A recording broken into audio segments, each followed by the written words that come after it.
Hey, what's up? All my true funk soldiers, club funketeers around the world. This is your host of Funk from the Front Seat, number 9 right here, come to you from the funk universe that I live in. Check this out, man. Smash that like button for Funk from the Front Seat, and please subscribe. We're on every Saturday, 12 p.m. Eastern Standard Time, 9 a.m. West Coast time. Don't forget, man, Funk from the Front Seat, 9 on the Grind TV. Smash that like button and please subscribe, man. We need it all to come together. Peace, love, and harmony, y'all. You know, it's however you feel, but you just have to fit it between that space, that little space that you got, which is one. You know? One. You know? One. And then you would try to fit your different notes, but you felt in between it like, you know, and that's the funk. You know? You know? And you can change that. You know, and that's the funk. And you can change that.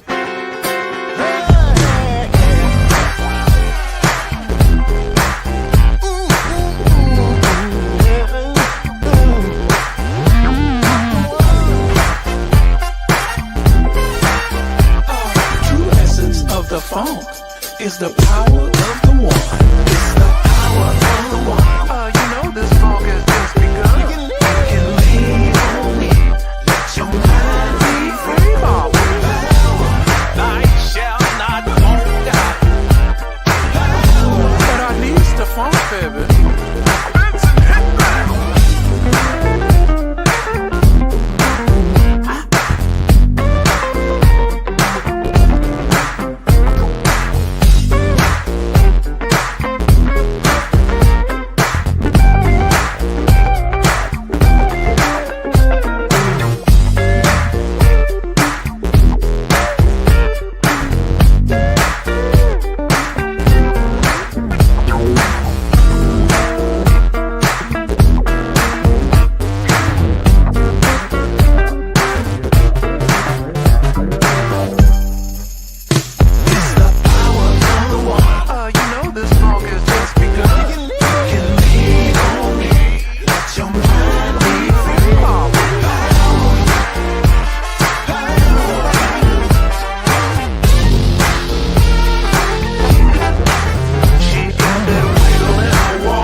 What's up? All my true funk soldiers, club funketeers around the world.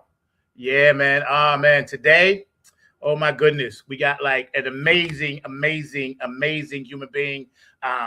You know, this gentleman, I met him through another funk sister and brother of mine, Cindy and David, and I want to send, you know, some shouts out of love and peace and harmony to them. But this brother and I, you know, Mr. Joe Peer, he's an actor, he's an activist. I consider him, you know, my friend now. He's on the West Coast. He got up early for us. Don't forget, you know, people that get up on the West Coast early for us, man, we got to really show them some love. So throughout the week, as we're running this show, you know, make sure you shout them out and hit them up. All the people that had birthdays, anniversaries, and any transitions, and, you know, my girl Dawn out there in Winston-Salem. I love you, boo. I hope you get better, feel better soon. I know you're going through some stuff, and I know David is going through some stuff, and we're just gonna send love out. Shout out to Tony Cam, the captain. Happy birthday, bro. I'll see you in 2 weeks when we go back on the road. So, my producer, Mr. Mark Lee, back there, keeping it funky, keeping it fast, always classy, never last, keeping it always on the blast for everybody out there, making sure that you guys have the correct technical information, because without him, I couldn't do any of this. And most of all you funky fans out there, from the East Coast to the West, from the North to the South, we're in our 6th year. So who would have thought? During COVID, 6 years ago, we came up with this plan and put this plan into motion. And here we are 6 years later, still on the grind. You can watch it, Not on the Grind TV, on YouTube. Smash the likes and all that good stuff. You know how social media works. Today is a special day because I'm really, really souped up. Anytime we have a guest on for the very, very first time, we get them to, tell us their story and share their journey. And, we introduce them to the funk audience out there that they may not know or may know. And already the brother said, we got mutual friends, so that's dope. Anyway, without further ado, I'm going to bring my man on. Mark will be back later. But right now to the stage for the first time on Funk from the Front Seat, Mr. Joe Peer. We appreciate you, brother, and thank you for popping on. You see me yet? Oh, hold on. Mark, you back there? You were breaking up just a little. Hold on 1 second. He's on, he's in, he's on. Hold on. All right. I know what it is. Hey. Yeah, I got you. I figured, yes. My producer, Mr. Mark Lee, back there, normally does this, but I'm working it forward. I got it. How are you, sir? Right. I'm good. Good morning from Seattle. How you? You come from Seattle? Yes. Good morning from Seattle. Wow. Okay. That's what's up. I always ask this, what's the weather like over there? The weather's been kind of nice, man. It was a little cloudy this morning, but it seems to be breaking up. I see a lot of blue sky, which is a good thing because very exciting happenings here in Ballard this weekend. It's the Ballard Seafood Festival. So everything seafood, man, will be out on the street. And it'll be a lot of food choices. There'll be a lot of music throughout the day. I'll probably hit the main stage tonight to catch the main act. I caught the main act last night, and it was an 80s cover band. A lot of fun. People just dancing, having a good time out, living life, Yeah. And I've also looked at some of your videos, man, and you make people very happy, man. Power of the funk. Yeah, that's my big brother Bootsy, and it's like, sometimes I get away with playing stuff because I'm a Club Funketeer ambassador, vice president. So a lot of times he'll send stuff out, and that's like actually from his 1-2 years ago, I think. But there's certain things that I just like to utilize the message for the show. And Power of the One, we all know what that one is. You've been touched, been blessed heavily by the one. It's amazing. For my audience tuning in, and again, we're hanging out with Joe Peer. He's in Seattle, Washington, and nice enough to come on early with us. For my audience that's meeting you for the very first time, tell us a little bit about your background and what you do and that kind of thing. All right. Well, what brought me onto the show is that I'm an actor and just here to share that story, how I made it to where I am today. I think it's kind of an interesting one. We're kind of the same age, and so I knew I wanted to be an actor since I was 8 years old. I just knew that's what I wanted to do. And I remember finding a little newspaper clipping in the San Diego Union. I grew up in San Diego. And I cut it out and I showed it to my mom. It said, be in television commercials, call such and such a number, right?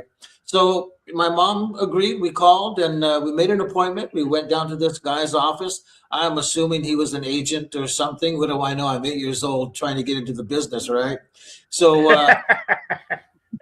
so we go down, we meet the guy, and he says, well, there's a $25 registration fee before we can get started.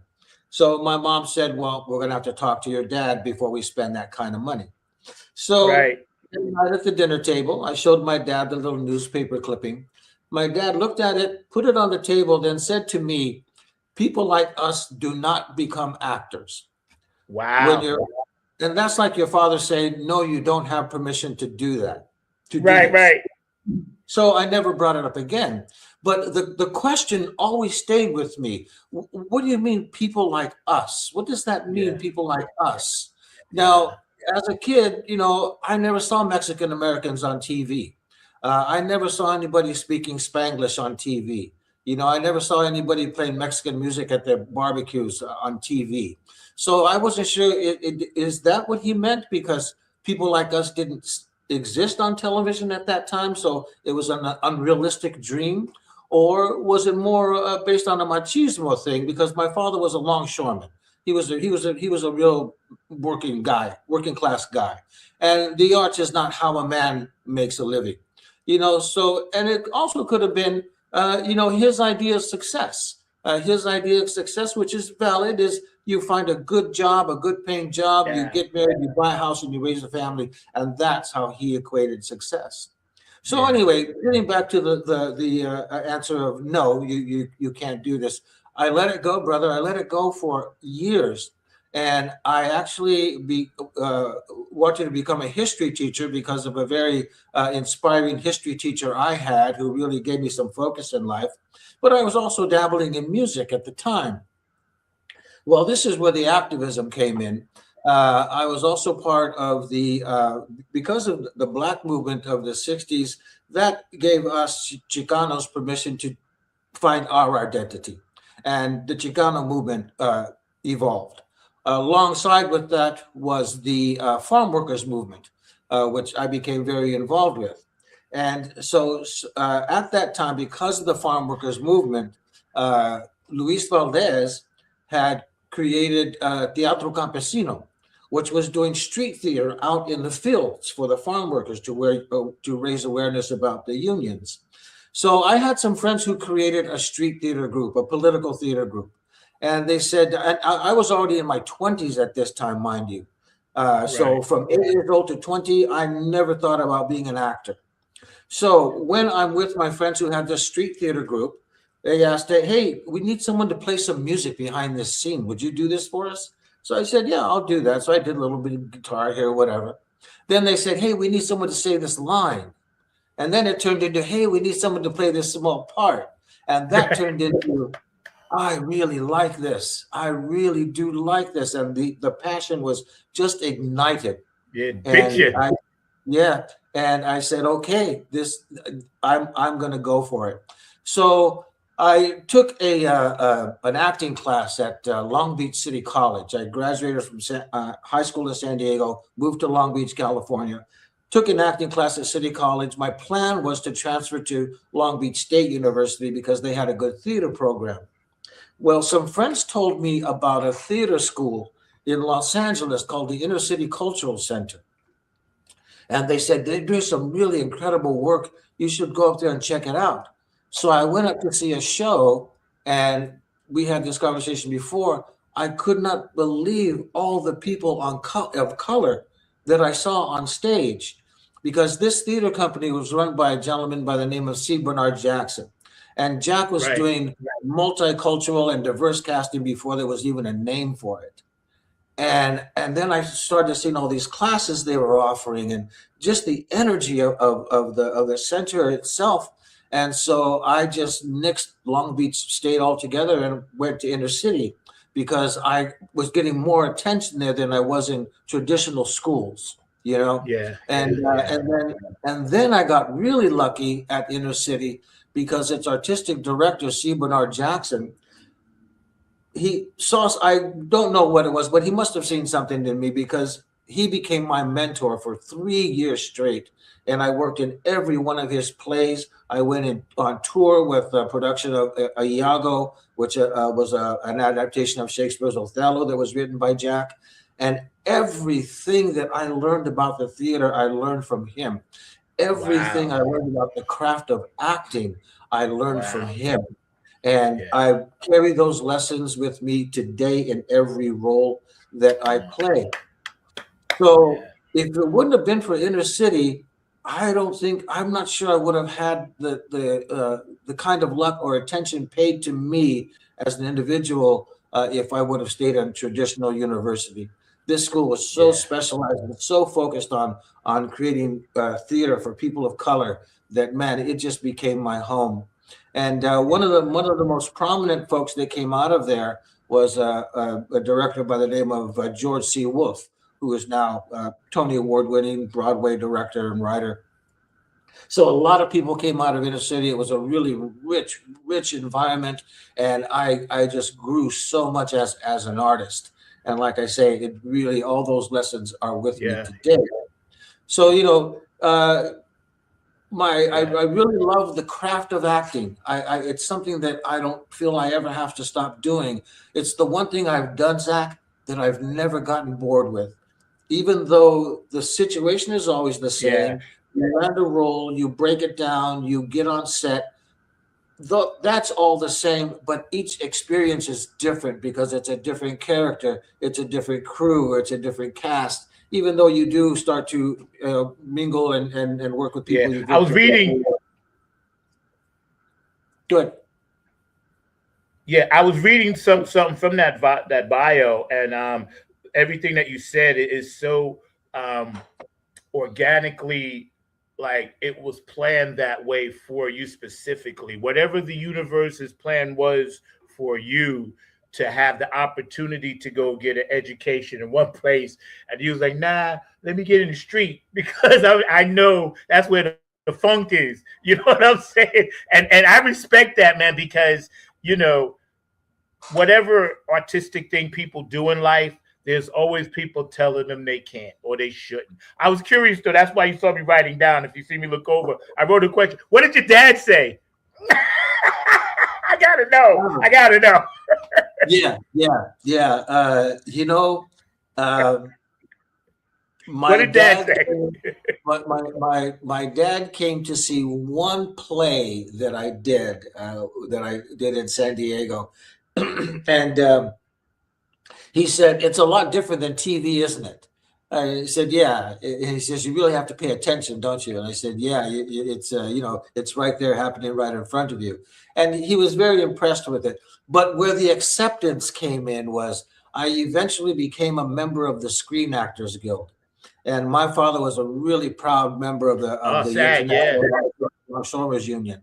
And so when I got that union card and I went to visit him and I showed him the card, he said, "Wow, you're really serious about this, aren't you?"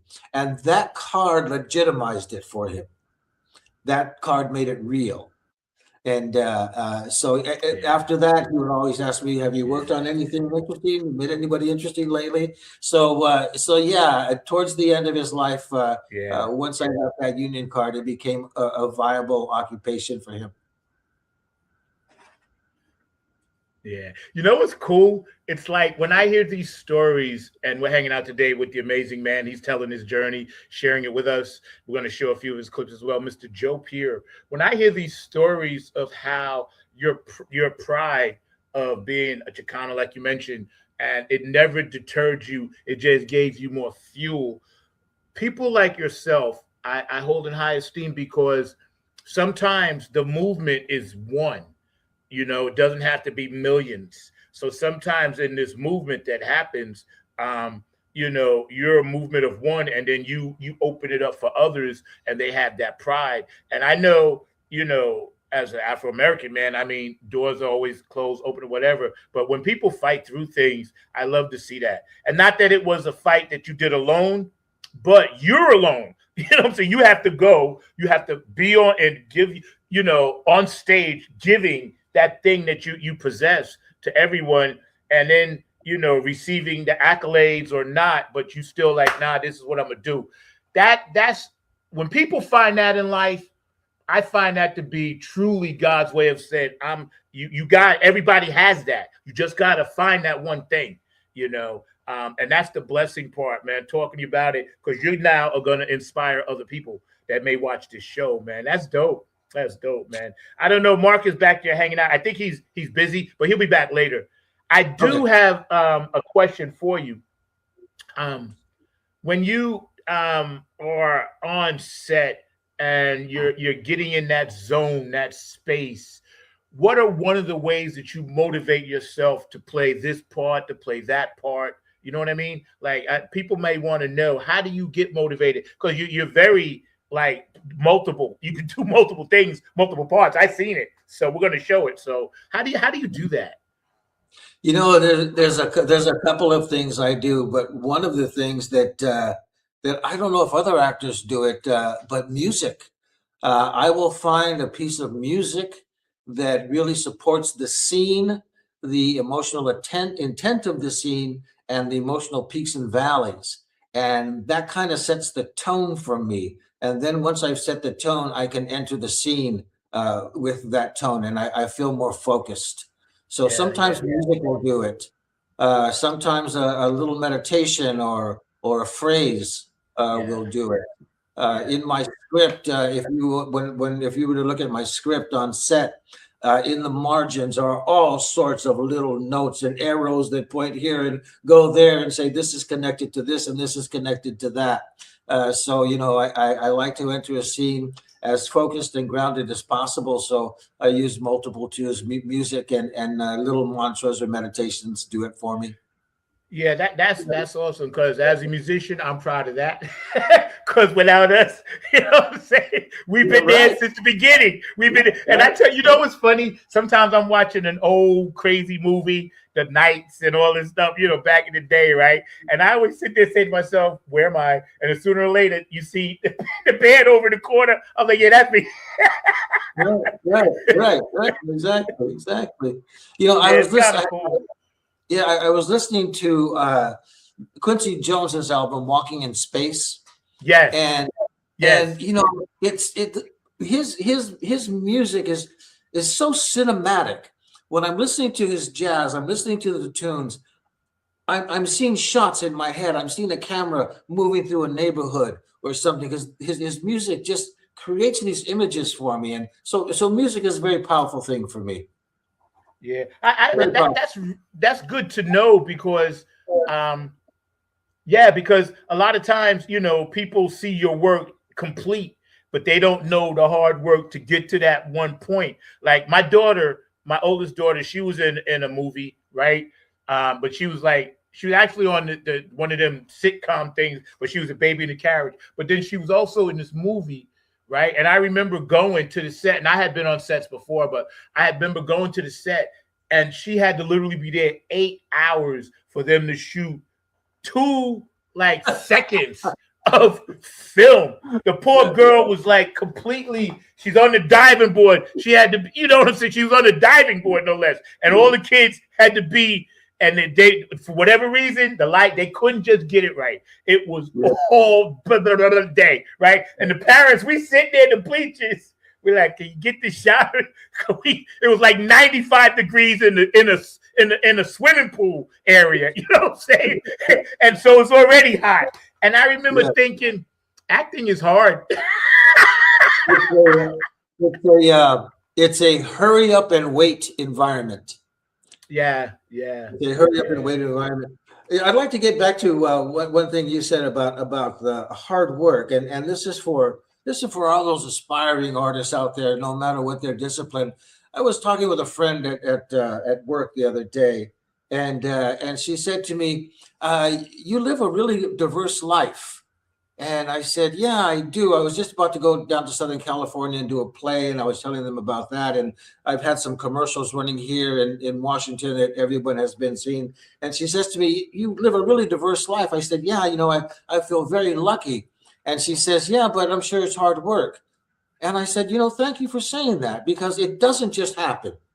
It does take a lot of hard work. You're laying a foundation for the future. Every role you play, every gig you play, you're planting a seed for the future. Everything you do is planting a seed for the future." Yeah. It's funny. And see, I've always been a movie buff. Like I still have DVDs. I still got VCRs. You know what I'm saying? Sometimes I just want to see something the way I bought it. It takes me back to that time. But there's so many ways now to get access to everything, right? And I wanted to ask you, and maybe we can get this on the other side, we can think about it. With all of the social media access to everything, right? I know as an artist, I think Joe froze. Are you still there, bro? Okay, you're frozen. Yeah. Yeah, you can go out and come back. I'll be here. Want me to go out and come back? Yeah, go out and Okay. come back because it happens on Seattle stuff sometimes. Don't worry, I'll be right here. I won't even ask the question, but I know what it is. Mark, pop it.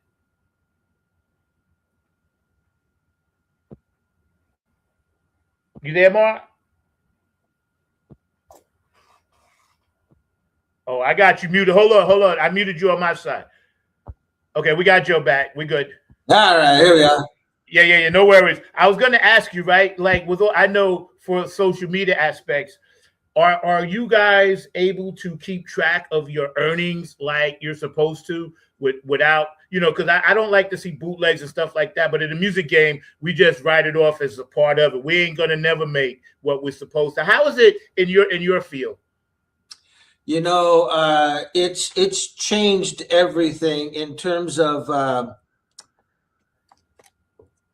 everything. There's a lot of regional stuff going on. You still have national commercials, but a lot of national commercials these days are being done by big name stars, right? So what's available for someone like me, who's always been an under the radar actor, is more of the regional stuff. But the regional stuff is now a buyout. Even the national stuff has become a buyout. So since there are no more residual situations happening, there's nothing to track. It's hard to determine, is that lump sum equal to what you would have made if you had residuals? That's hard to figure out as well, because as you know, and you've already pointed out, with the social media and the internet, it's the wild, wild west, and anybody can do whatever they want within reason. Which brings me to one other thing. I had a conversation with a young lady about a few weeks ago, and she is a comedic stage actress and circus performer and a voiceover artist, or wants to be. Anyway, she came up with this little TikTok thing where she found these 3 strawberries. One was a good-looking strawberry, one was not so good-looking, and one was a terrible-looking strawberry. And she gave these 3 strawberries a different voice. And then she put this up on Instagram, right? Well, on Instagram, and I just learned this, apparently people can capture your sound and reuse it however they want. So anyway, this little 3 strawberry voice thing that she did has been reused over 1 million times by different people in their videos. And I was amazed that, she does not get a dime. So we're creating an environment where we're basically being taught to give it away. Yeah, I'm glad you said that. For finally, and we have other artists that see this, but finally we're hearing it from a different side point of view of an actor, actress / actor, actresses or whatever this young lady was, but just by her doing something of hers original, because we've opened the door so wide. For instance, right? I got to check the other day from Spotify, my videos, downloads, music, that it was for $58.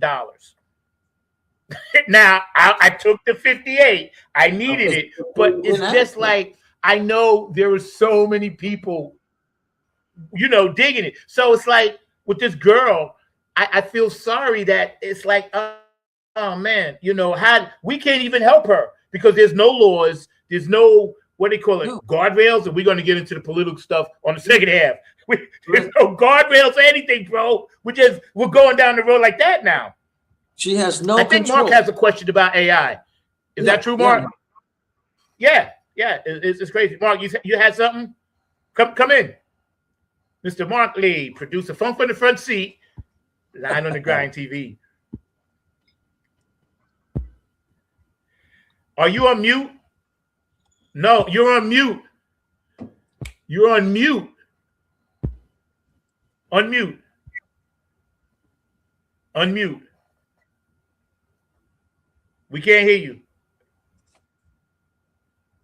Yeah, he's got to come back. I know what he's going to ask, though. I think it's something about AI, which we all got to live with now. What are your thoughts on that? AI is a big problem. Big problem for us. Did you want to ask a question, Mark? Yeah, can you hear me now? Yeah. Yeah, you can hear me now? Yeah, you good, bro. Yeah, good. Thank Well, you. the other question that I was going to ask you is, I know that AI is definitely impacting the theater and the film world, and definitely I was just wondering your thoughts around the impact of AI, because I've heard a lot of people in the acting community say that they are concerned that eventually we might not see that many movies that are actually starring real people because they're going to star AI. Because apparently there's like some AI movies that are already out that don't even have actors. They got AI talent and everything like that. So I just wondering, how concerned are you as an actor about this notion of AI taking over the industry? I'm really concerned. I'm very concerned about it. Not just as a performer, but it's going to decimate other areas of the business before it hits me. There's an AI actor who just booked a movie, and so let's see how that plays out. It all depends on how receptive the audience is going to be to that kind of image on the screen. Uh, Myself, I not happy about it. But let me get to what I was going to say. I think it's going to have an effect on other parts of the industry first, as it's already having an effect on graphic artists. There's a big movement here in Seattle amongst the film community where some film community folks are pushing back saying, look, if you're going to use AI on your movie posters, I'm not going to support your film. Because what's happening is you're knocking out a segment of the artistic community, the graphic designers. Yep. They're going to lose Yep. that work. I think Yep. we've already seen AI decimating the voiceover industry, particularly book narrators. We're going to see AI start to build set designs and costume designs. That's going to put designers out of work, and it all depends on how filmmakers embrace AI and use it. There is an active movement of filmmakers who are dedicated to not using AI. There's also movements happening right now to make it necessary for the filmmaker to label his film, this was AI produced, or no AI was used in this film, or aspects of this film where AI was used in this film. It's important to identify AI so that people can recognize it. Now, there's some things that AI can't do when it comes to a performance. That's right. That's right. If you look back at Yep. Viola Davis and Mhm. her performance in Fences, when she has that breakdown in front of Denzel Washington's character, AI can never produce that kind of honesty. It can mimic it, but it can never truly produce it. The movie Hamnet was really one of the most beautiful movies I had ever seen, one of the most beautifully acted movies I had ever seen. A friend and I were talking after the film, and I said, AI could never make a movie like that because there was too much humanity in it. And I Mm. think this is where we really need to put in where the safeguards are. Use the technology to enhance your film if that's what's necessary to tell your story, but don't forget the humanity. Don't let it do everything. Right. So Mark, that's I'd like to piggyback on that. yeah. Yeah. That was beautifully said. But before I forget the thought, I didn't mean to cut you off, but I have to say this. What you just said is what we was talking about in the van coming back from our festival. And the only reason why I'm tying into music is because it's creeping into our stuff too a lot, right? And we use it as a tool. But getting back to what you do, I said to myself, well, one thing AI can never do is give you smell and sense of touch because it's 2-3 dimensional. Whereas you can look at certain characters in a movie, if they're grimy, you can smell it, depending upon the actor or actress, right? And Denzel, one of my favorites, of course. Robert De Niro, love him, and Angela Bassett. But when you look at our senses, 5 senses, and the other ones that we use, AI can't really tap into that. Like it can't, it'll cry, but you ain't feeling the tears. Mm-mm. You ain't tasting the salt. And live, what you do, brother, on stage, that's always going to be there. That's why, anybody that's doing any live thing, keep doing that because AI will never be able to do that. Never be able to do that. That's all I was going to say. Yeah, I know one other question for you, Joe, because we have a very active community theater community here in North Carolina, where I'm based at, and where Zach is currently based and lives for several years and everything like that. I know there's an active community in Seattle, an active community even in New York City. So how important is community theater to you and everything like that? I know that's separate from AI, but I just am fascinated by community theater, and I have friends in the community theater space. Yeah, well, it's where we live, right? If When I became an actor, I finally found my home. I finally found my people. I they wanted, I was amongst a group of people who wanted me to be there, who wanted me to be a part of things. And that's what we all want. We want to feel a part of something. And that's what community theater means to me. When you find a theater home and you can do play after play and you work with the same directors and work with the same actors, that's where you really grow. It's one of the few things left that we do that's a communal involvement. Not only just being in the theater where you're building a show, but once you open the show, I mean, think about what happens. It truly is magic. Is that you create this environment, you create this illusion, and then people buy tickets to come and see you, and then they sit down and they say, "Okay, take me wherever you want to go." I was doing a production of The Odd Couple in California in the community theater. In a community theater that I had done several shows before, and you had to be Oscar. You were Oscar. I was Oscar, yeah. And so I know you Oscar. So I each night before the show, about 10 minutes before they would call places, I found this little corner behind the set, behind these flats, and I would just go sit there and do a little meditation for about 10 minutes. Anyway, the director noticed me there each night. So one night he came over and we just started chatting. And he said to me, "What is it about the theater that keeps you coming back?" And I said, "I love the magic of it." And he says, "What do you mean?" I says, "Look, check it out. Look where we are. We're backstage. We're behind this piece of wood. All it is a piece of plywood with some stands holding it up and some sandbags making sure it doesn't tip over. But on the other side is the New York apartment. And an audience is going to come in and they're going to see that apartment and they're going to believe they're in a New York apartment." And that to me is magic. It's pure magic. Hey, That's why I love the theater. Man, hey, Zach, can I ask one other this follow-up is question? so cool because, yeah, hold on one second. You can stay on, but I just wanted to tell him thank you for giving us and taking us on this journey, because I am on the edge of my seat here. That's what I'm twitchy anyway. You'll see if you do more interviews with me, which you will. You'll be like, "Why does he move around a lot?" I'm twitchy. I was born that way, right? Mark can tell you. I can't.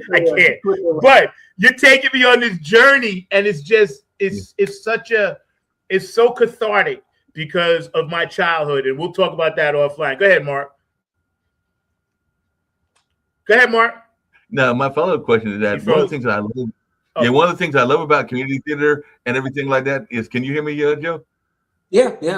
Okay. One of the things I love about community theater and all along those lines is the fact that community theater can actually let you explore things that are from the political and social justice front. And I know one of the things that Zach has told me is that you're also a social activist. I was wondering, how important is theater to you in terms of addressing social issues? Because one of the things I love about community theater is that they will tackle things that a lot of other people are afraid to tackle, including some of the mainstream television and films and all along those lines. So I was just wondering your thoughts around that, because to me, that's one of the beauties of community theater, is that you're able to tackle on issues that are important to the community, whether that's around homelessness, whether that's around things to do in our community like hunger and things like that. But there's all these things that you can actually tackle, even some of the things going on in our LGBTQ IAA communities and everything like that. So I just wonder, how important is using theater as a tool for social activism to you?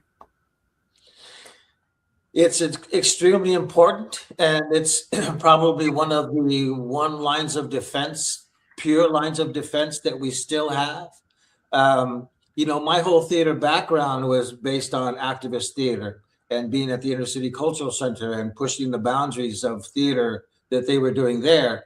And also, one of the other lessons that C. Bernard Jackson taught me, he said, if we're going to spend this much time working on something, let's have something to say.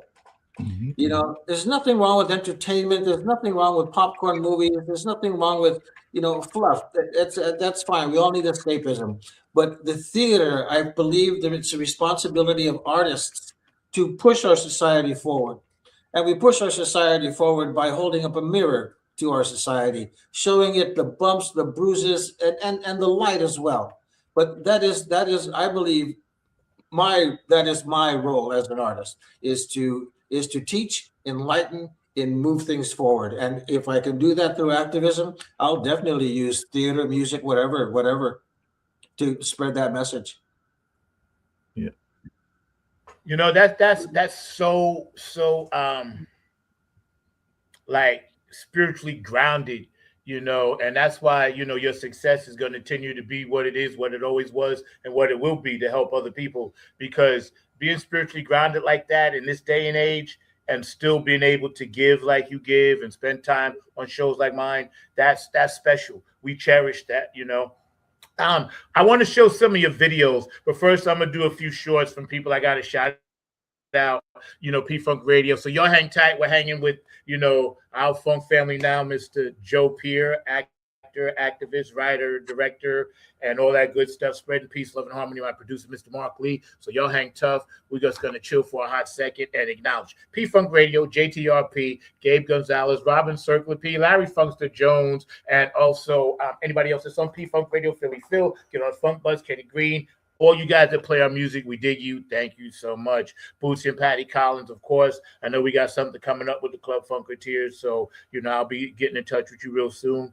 Patty, I'm on for a couple of weeks. Although I go back out next week, but then I'll be back. HJ Entertainment, Tony Cameron, the Funk All-Stars, Napier Funk Army 2.0, Oak City Music Collective, and also Incredible Talent. Thank you. Afterglow 92416, Q&A Entertainment. Thank you. Brooke Clagett, thank you. Patricia Dioria, Curtis Wilcox, and Georgia Funkovici, thank you for always doing the beautiful artwork and always helping out Funk from the front seat. Dr. Brookenstein, hope you're feeling better. Thank you so much for taking care of the websites and all that good stuff. DJ Cocolino, DJ Elizabetta, and also, DJ Monica in Switzerland, thank you for running our music. It's so dope, and we appreciate you, how you be housing it, and David Webb, of course, thank you for keeping us in the Funk Hall of Fame in Dayton, Ohio. Brand new building. You guys got to check that out, because I'm going to make a trek up there at the end of August and bring some nappy head gear up there, to hang out with all the greats, which is like incredible honor. And then Mark Lee, my producer, and also today our special guest, Joe Peer. So we're going to show something, one of your clips, if that's okay with you, sir. Please, yes. Oh, y'all hear me? Yeah, that's fine. Yeah, please. You good? You good? Okay. Yeah. Okay. Please, yeah. Yeah. Hold on one second. This one is about 2 minutes long. Now, actually, I'm going to show the one that's a minute long first. So you guys check this out. You're going to love this. Boom. Here he is.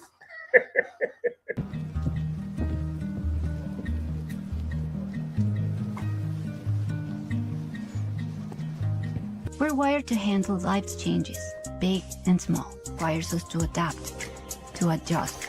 But together, it's time for everyone's least favorite game show. Is that your dentist? Or is someone trying to convince you your nephew's in a foreign prison? You won't know the answer unless you answer.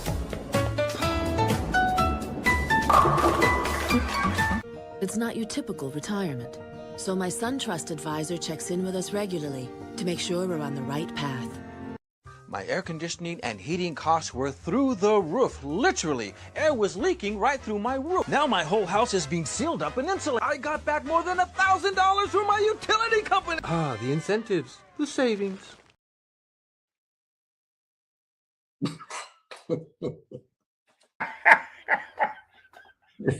Yo, I love the bowling one. I saw that last night. You were bowling. I'm like, no, that's so dope. That one made me actor. I'm already laughing because just all your little things. Yeah, that Nintendo one made me a real hero amongst my great. Now, I was laughing at the shit you answer, but also laughing at the one that had to deal with you. Yo, running the it's air funny. conditioning. I'm trying to tell you. Yeah, insulation never looked so appealing, did it? Exactly. Right. Yeah, a lot of fun, a lot of fun. Yeah. Now, just for my audience to know, I'm sorry. Did you write or direct any of those? No. I was hired for each one of those to play a role. Yeah. You hear me? No. Yeah. I can hear you. Can you hear me? Yeah, we hear you. Okay. Yeah. No, Right, I did okay. not write or direct any of those. No. Yeah, we got you. I just want to make sure. I know we're on. Okay, cool. And I know sometimes West Coast we get this slight delay, especially up in Seattle. But Sir Knows we call him will never stop this funk. We're going to show this next one, right? This is about 2 minutes. My audience is going to love this. We're hanging out with actor, activist, writer, producer, comedian, and all around good human being, man, Mr. Joe Peer. This is just the first of many times. He's going to be a regular now. I'm already inviting you back into the pool because this is great. This is great. George, is that you here now? Why? No time for that. What are you doing here?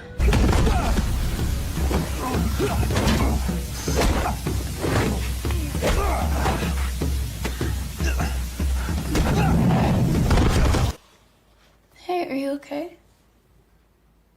Yeah. Just out of breath from my walk. What are you working on? Where's Grandma? Her dementia got pretty bad last year, so I had to put her in a place that could help. We can visit if you like. I want to make things right. If I can. I can manage on my own. I know you can. You shouldn't have to.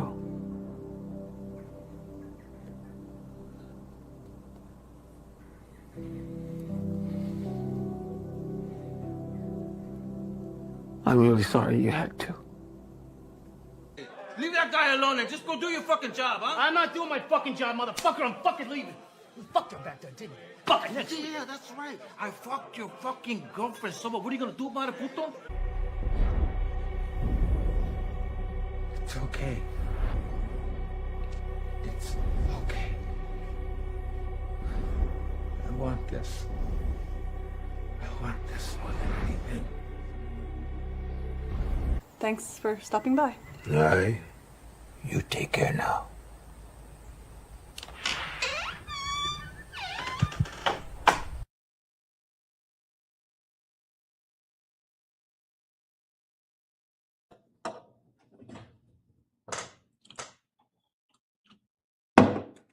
Bravo. That one dropped the T. That's personal. I relate to that last one with the daughter, granddaughter. That's you can I gotta say it like this sometimes. New York, I'm from New York. You can act your fucking ass off. I'm gonna give you like my version. I'm gonna give you my version of an Academy Award. Okay, right here on this show, I'm giving you the Academy Award right here to Mr. Joe Peer, best character actor I've ever had on my podcast. You did a great job. Thank you. Man. That's dope. Mark, your thoughts? No, he was a great actor. I was impressed. I've been playing speechless? all those great roles and everything like that. So he was playing some very powerful roles and everything like along those lines. I did have a question for you, Joe. Have you ever thought about going on Make the it other short. side? Make it short. It's very short. Have you ever thought about going on the other side of the camera? Because Sure. I know a lot of actors that would love to be directors or filmmakers themselves. So have you ever thought about going on the other side of the camera as well? I guess I have. Yeah, I have. But it's something I don't think I have the experience to do. It's so much responsibility, have so much to think about. I really do love directing theater, however. I whenever I get a chance to do that, I always jump at it. But no, I enjoy being on set. I enjoy just watching. I love watching the director. Can I share a quick story? Yes. Sure, sure, sure. We got about 15 minutes, but go ahead. You, as long as you want to stay, we good. Go ahead. Yeah. Yeah. I wanted to ask you something at the end, but go ahead. Yeah, when I was, it's just about directors and learning and being on set. When I was in my 30s, late 20s, early 30s, I was living in San Francisco. And I started doing a lot of background work because I wanted to learn how films work. I wanted to learn how a film set works, what the roles were, what the actors do. I just wanted to learn the mechanics of a film set. Well, I got hired to do background on a movie called Peggy Sue Got Married, which was directed by Francis Ford Coppola, who directed The Godfather, which I was a huge fan of. So I was supposed to work for 2 days as an extra on background on Peggy Sue Got Married.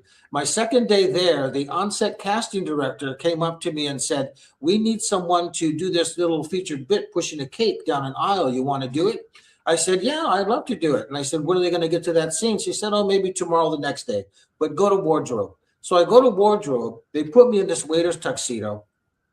They did not get to that scene for 8 days, guys, for 8 days. So for 8 days, I planted myself behind Coppola and I just watched him make his movie. And because I was in wardrobe, no one ever asked me to leave. And it was the best film class you could ever ask for. Man, I pinch myself to this day because of how lucky I was to experience. I remember that movie too. Peggy Sue Got Married. I remember that. Yeah, when Kathleen Turner gets chosen the homecoming queen, this waiter guy brings this cake down an aisle, and that's me pushing the cake. But man, what a film! I got to go back and watch it now.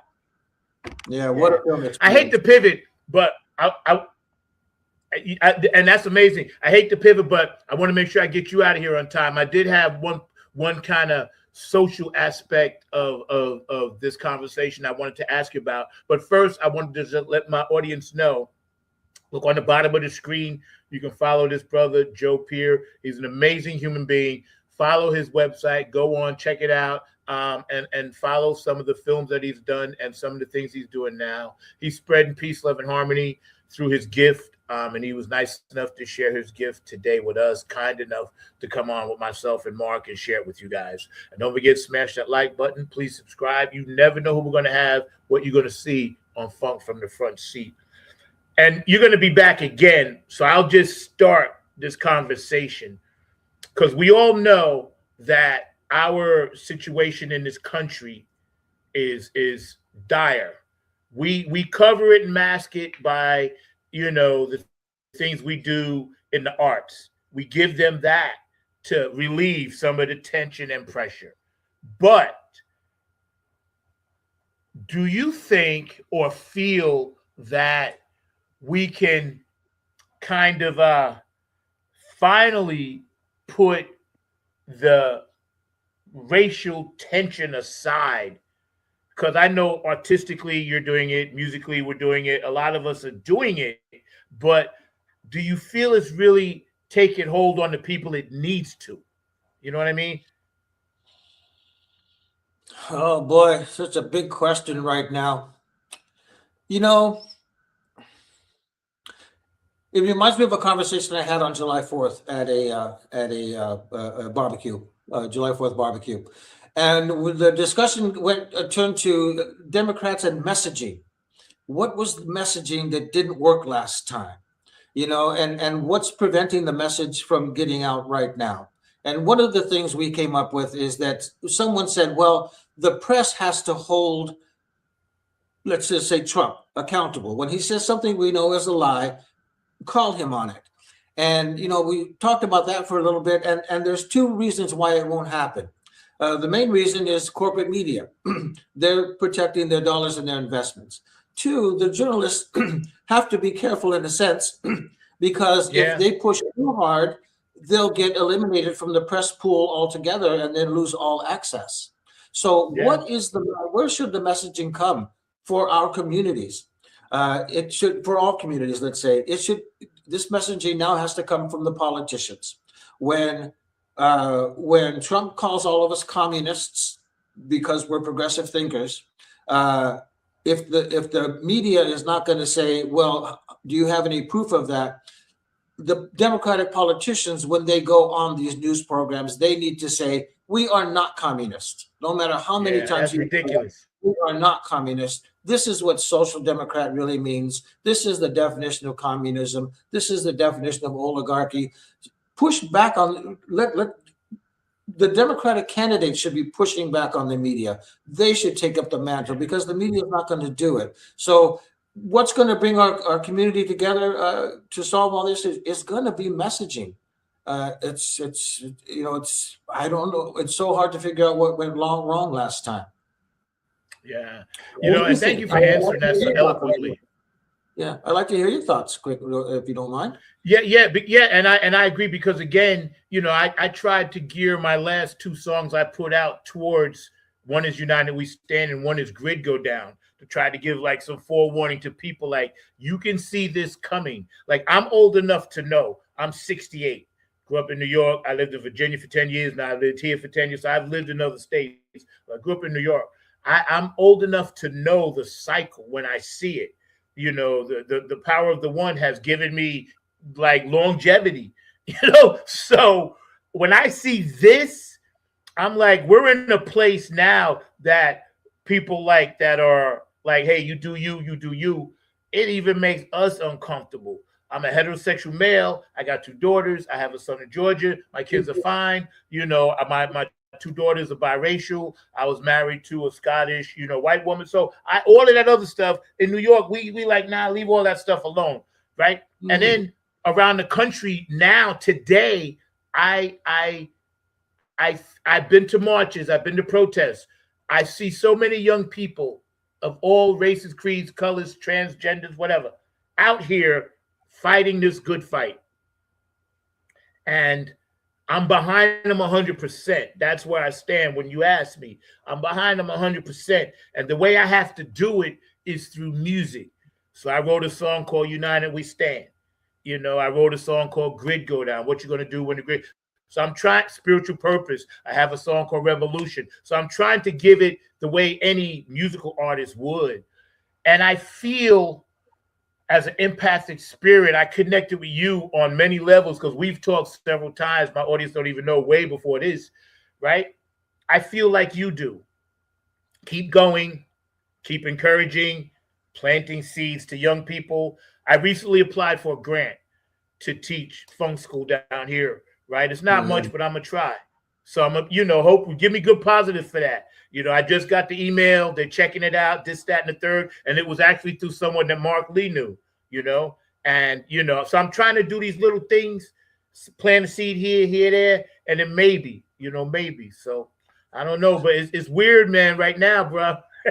Oh, it really is. And you brought up something really important, Zach. You brought up something really important is that, it can feel overwhelming and we can feel isolated and we are kind of forced into our little isolated bubbles.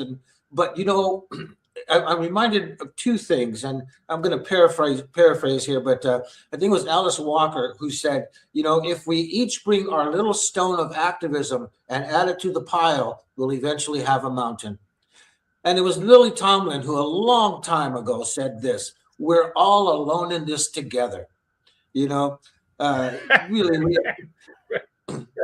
This is why I meet with my protest group every Saturday here in Ballard, the Ballard Defenders of Democracy.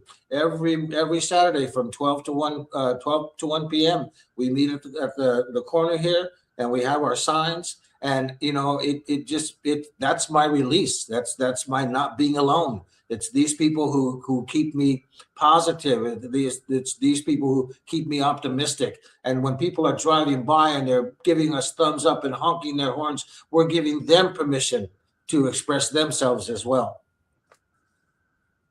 Yeah, I always honk when I see it because I just feel like, first of all, God bless you for even doing it. It's hot. You know what I'm saying? And again, you're voicing our freedoms, our right. It's our right. We should not be forced to do things that we feel as a group are detrimental to our own sanity and our own health. We have kids growing up in this bullshit. You know what I'm saying? You can grandkids, whatever, cousins, aunts, uncles, sons, daughters.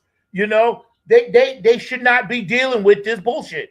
I'm gonna just say it like it is. It's facts. They should not have to be dealing with this. You know, it drives me nuts. Yeah.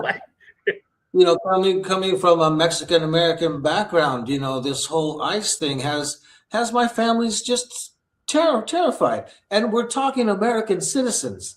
I'll share a story with you real quickly. I have a niece in Pasadena. She lives close enough to her work where she walks. Well, in between her home and her workplace is the bus stop where a young Mexican national was picked up by ICE. And so now she's afraid to walk to work. She drives to work. She's afraid to walk to work because she's brown, but she's an American citizen, brother. She shouldn't have to feel that way. Even if she wasn't an American citizen, she shouldn't have to feel that way. Agree. You know, so yeah, well, you know, Yeah, we have a government right now that's terrorizing our communities. And hey, November, man, November, get out and vote, everybody. November. Yeah. And you know, that's right. I was going to say that. And see, the dark has to show up so the light can even shine brighter. But people that are now, wherever they are with this thing, there's no gray area anymore. I don't care who you are. You know, I may get kicked off the air tomorrow. I don't really care. Yeah. You know what he can do to me? I'm 68. What are you going to do? You know, but again, we need to speak up. We need to fight. We have to fight. We have to fight. The show I gave out American flags at my show on 4th of July. Yeah, because I'm a patriot. I have a right to give out a flag, and that's what we did at our show. Yep, and I'm not a communist. Yeah. There you go. Mark, keep it short. We got to get him out of here because I know you scratching at the glass back there. Short. Two very short questions. One you kind of alluded to, which is how important is it for people of one. Two. The second one's very short. I got time. How important is it for people of their Latin background to represent themselves on Okay, as long as you got time. Okay, could you repeat the question one more time? I'm sorry. Yeah, how important is it for people that are actors of Latin background to represent themselves and find representation in their acting community? Oh, you know, representation is everything, right? Representation is everything. I mean, that's we have to give young ones have to have someone to look up to. Right. Young ones need someone who they can identify with and say to themselves, well, man, if they could do it, I can do it. Right. You know, representation is everything. And so I think it's important across all our communities. Seeing people in roles that we don't normally see people in, right? Why do we never see any Latino airline pilots? Right. You know, we need people. We need to see Latino airline pilots because there are Latino airline pilots. You know, representation is everything. Yeah, I was having that conversation with you. And there's nothing that any of us, people of color, there's nothing that any of us are not doing already. We're already in all aspects of society. Right. I was having that conversation with a coworker of mine because they were talking about. It's sad because Martin Luther King. Hold up, Mark. Go ahead. Martin Luther King said to the lady that plays Uhura on Star Trek. Right. After the second season or whatever, she wanted to leave. You know the story. Maybe you can share the story of what he told her. Well, you probably know the same thing you do. The story goes from what I've read is she wanted to leave the show, but Dr. King convinced her to stay because he felt that her representing Black women on the show was more important than her dissatisfaction with the character or the job. That she needed to take on she had a bigger responsibility to take on, and she did it. And you know the rest is history. Yeah, she did. Yeah, and you know, as a kid, like me, growing up in New York, we didn't see many black people on TV. You know, No, it, exactly, it was it was exactly. it was strange because I'm walking around. I'm like, there's millions of black people, but I only see like a couple on TV. Like, how is this possible? You know, Right. but you live and you learn. My dad taught me and my sister well.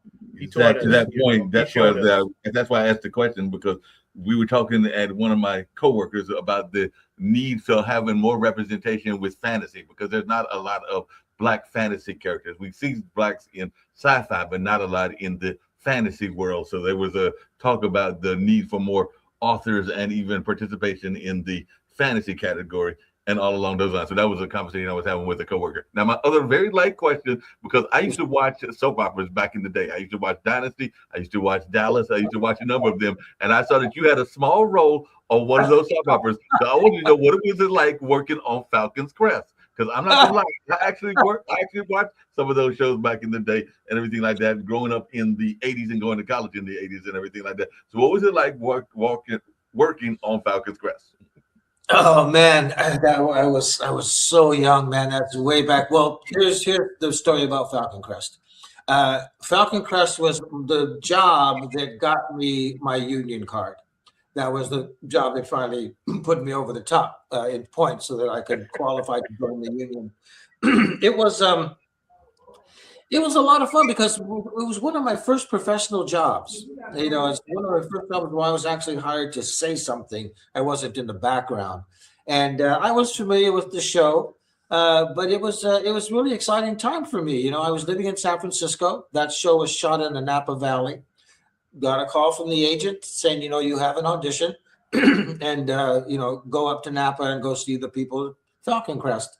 So oh, I know what it was. I actually went to audition for a different role. I went up and I auditioned.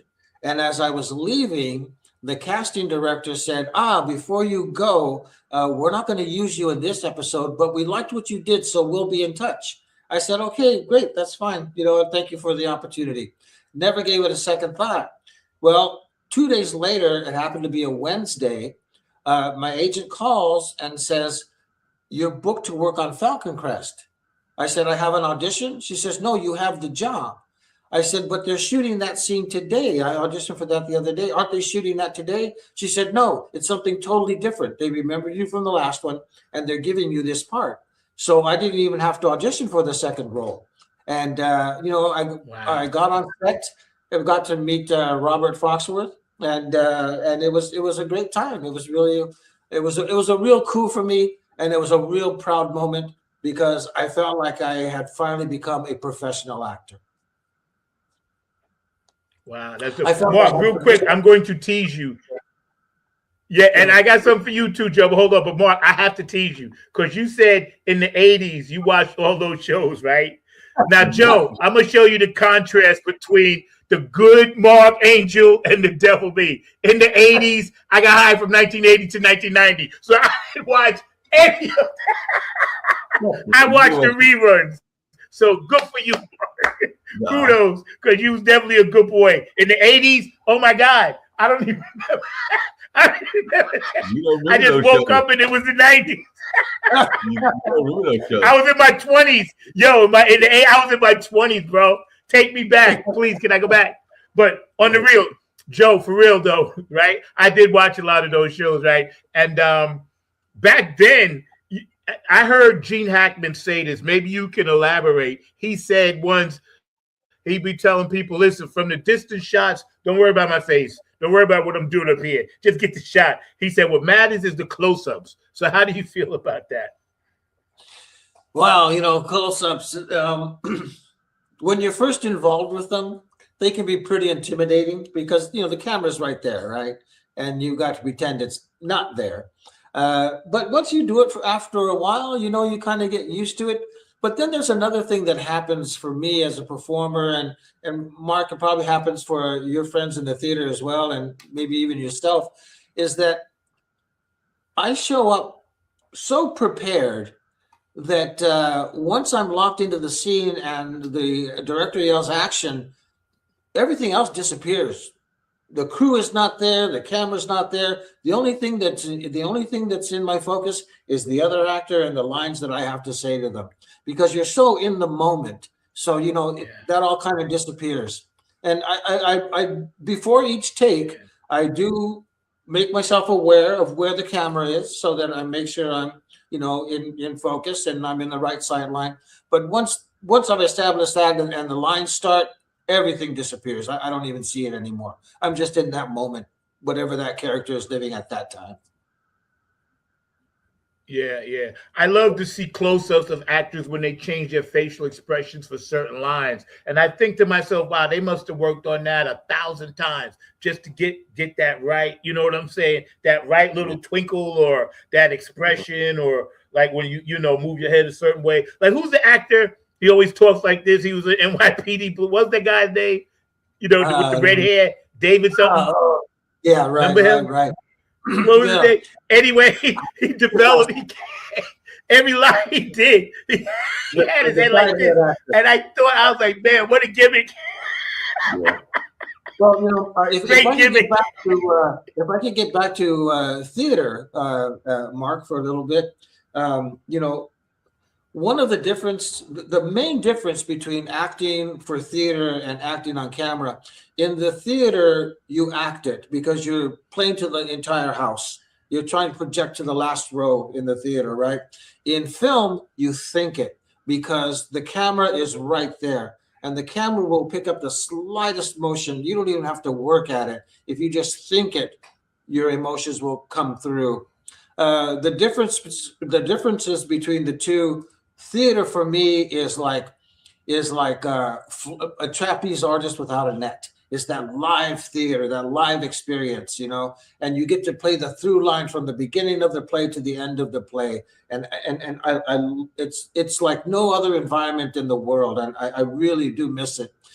What I do like about film is that I like the technical aspects of it. I see it as a dance.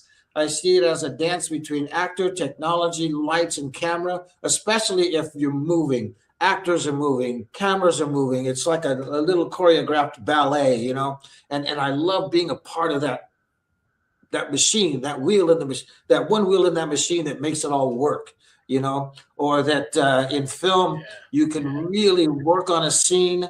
Somebody says something that just triggers something in you that makes you feel something different, and the director says, hey, I like that direction, let's explore, let's work on that for a little while, explore that direction, and you can really fine-tune and just get things really, really, really nice. They're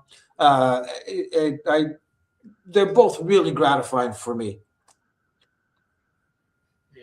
But I do who are some of your actors and actresses?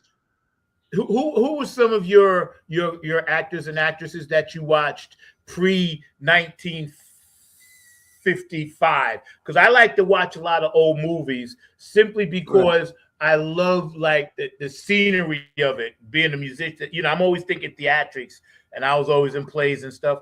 And I love looking at like the sets, right?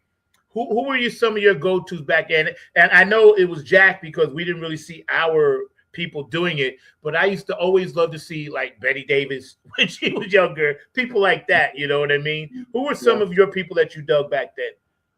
Well, it's just another story, about how we evolve. Even as a kid, I was very aware of movies. I was very aware of the technical side of movies. Even though I was watching a movie, I was very well aware that outside of that rectangle was a bunch of lights and wires and people doing all kinds of different jobs, But what really, here's the story. I told you my father was a longshoreman. He worked on the waterfront. Mm-hmm. Well, one afternoon, and this is before I found the newspaper article about being in television commercials. Anyway, my father decided he was going to take us all to the drive-in one night. So we go to the drive-in and we go see the movie On the Waterfront with Marlon Brando. So first of all, here's a movie about a world I know about because my father was a longshoreman. I had been to the waterfront. I knew what it smelled like. I knew what it looked like. I knew what it was like to be around the guys who worked there. And I said to myself, wow, I could be in a movie like that. because I finally saw a movie about a world I knew something about. But then Marlon Brando's performance just mesmerized me. Just the naturalness, just the realness, just it made me want to be an actor. So that was my first influence. But growing up as a kid, all of the movie stars of the time, who made movies that I really liked. I like the fantasy movies like Journey to the Center of the Earth, 20,000 Leagues Under the Sea, anything science fiction, So whatever people were putting out, I was eating it up, James Bond movies. I was first in line for any James Bond movie when I was a kid, Oh, man. Same. But in terms of I used to love. Remember. Oh no, go ahead.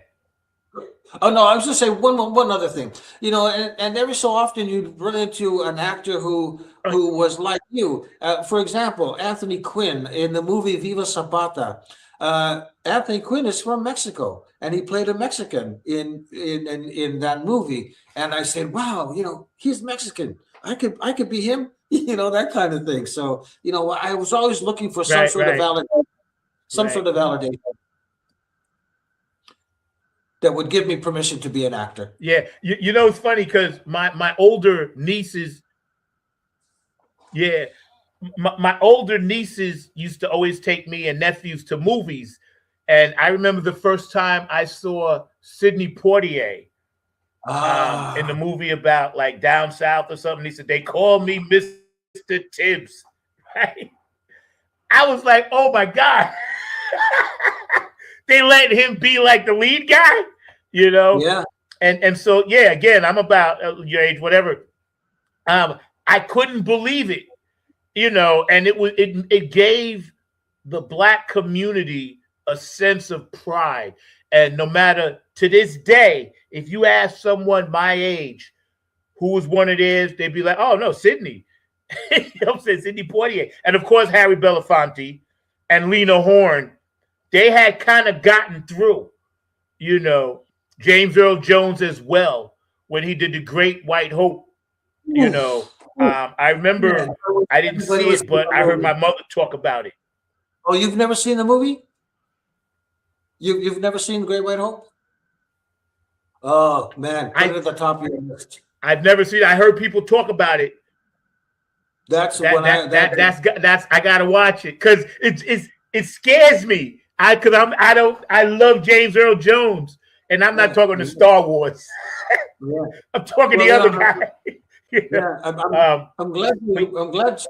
I'm glad you brought those actors up. I grew up in a very mixed neighborhood. It was working class Blacks, Mexicans, whites, Filipinos, Asians, and I remember Sidney Poitier in Lilies of the Field and The Asphalt Jungle, and I said, wow, who is that guy?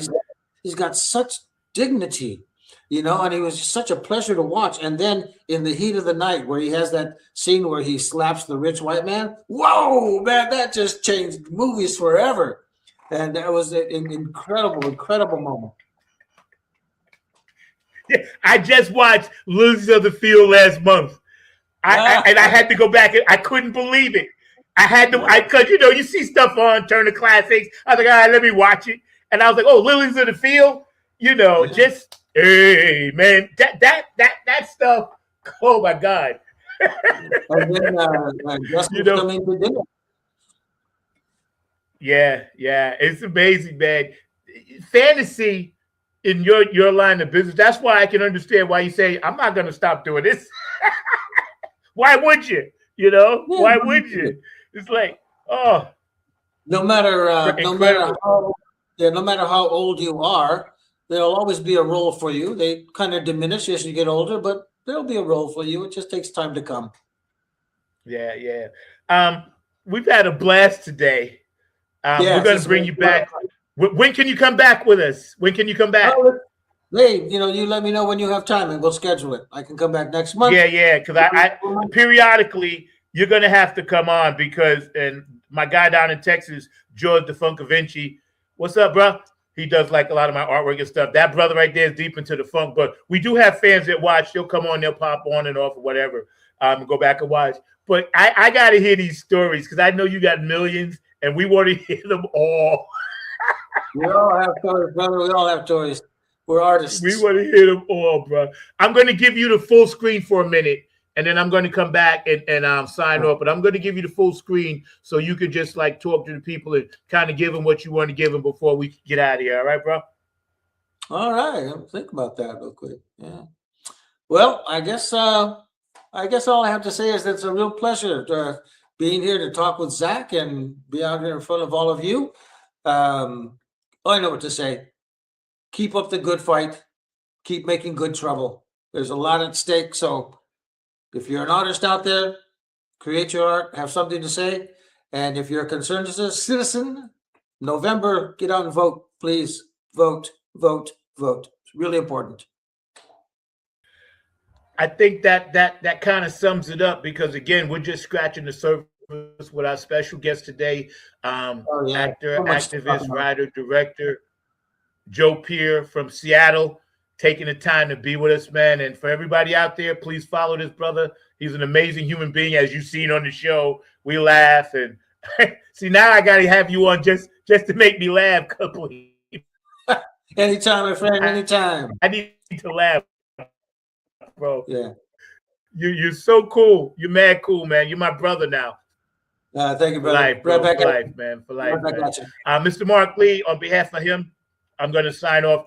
So listen, everybody have a safe, healthy, happy Saturday. And I'll see you guys next week. We're going to come back and, do it again. Funk from the front seat right here at 9 on the Grind TV, man. Y'all take it easy. Peace.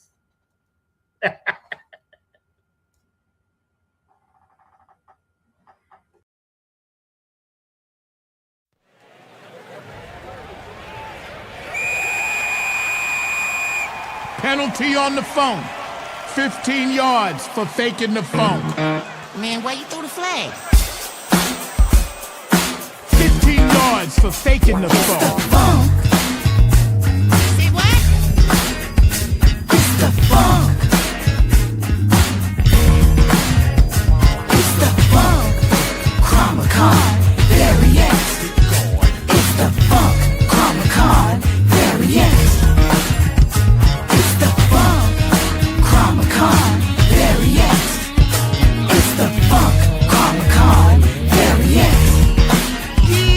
Better switch your deadbeat back to the two-pump jump and hang your head, cause I'm throwing out this flag on the phone. You better switch your deadbeat back to the two-pump jump and hang your head, cause I'm throwing out this flag on the phone. There's a penalty if you don't shake that ass. We're gonna put you on blast, brother. And if you don't shake that ass, there's a penalty on the funk if you don't shake that rump. Causing the earth to shake, rattle, and roll to the sound of the nappy bump. There's a penalty. You know we gotta step on the gas. And if you can't get with this beat, I'm gonna put you on blast.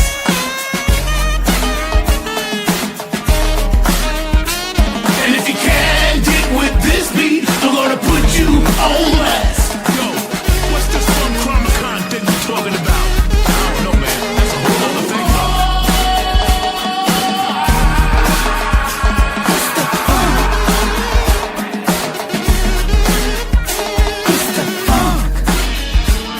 Everybody in the house say yeah. It's the funk. Chromacon variant. It's the funk. Chromacon variant. You better swing your deadbeat back to the two-pump jump and hang your head, cause I'm throwing out this flag on the phone. You better swing your deadbeat back to the two-pump jump and hang your head, cause I'm throwing out this flag on the phone. We're coming from the nappy land. Flag on the funk is not the plan. So let us play it loud for the new funk radio crowd. Stop throwing the flag on the funk and let me shake my rump. Squeeze me, tease me, and never let me go. I'm gonna flag on the funk. That's a nappy funk comedy show.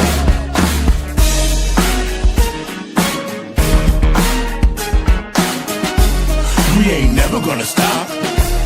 We ain't never gonna stop.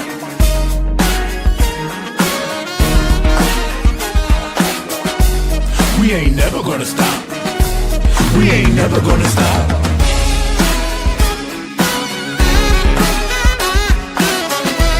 We ain't never gonna stop.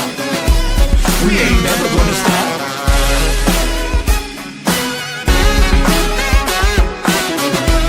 We ain't never gonna stop.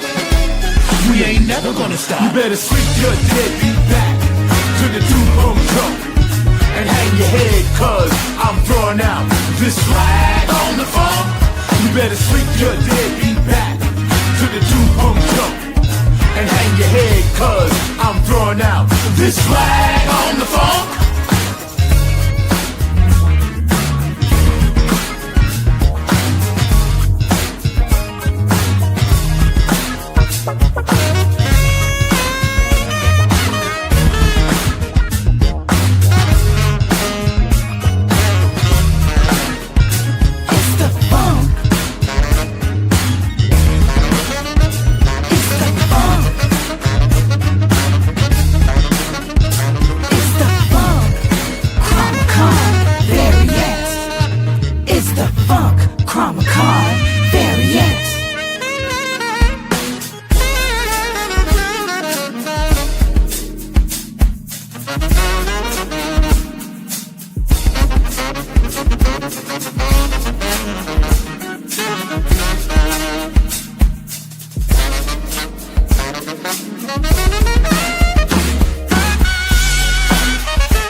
It's the Funk Chromacon variant.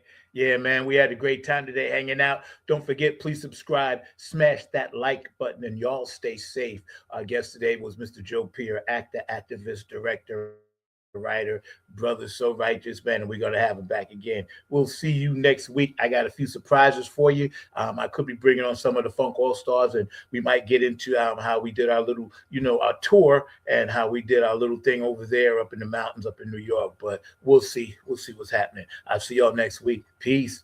Keep it funky, y'all. You know how we roll. To honor my girl, Lisa Love, keep it funky, y'all. I see you, LL. Love you, sweetie.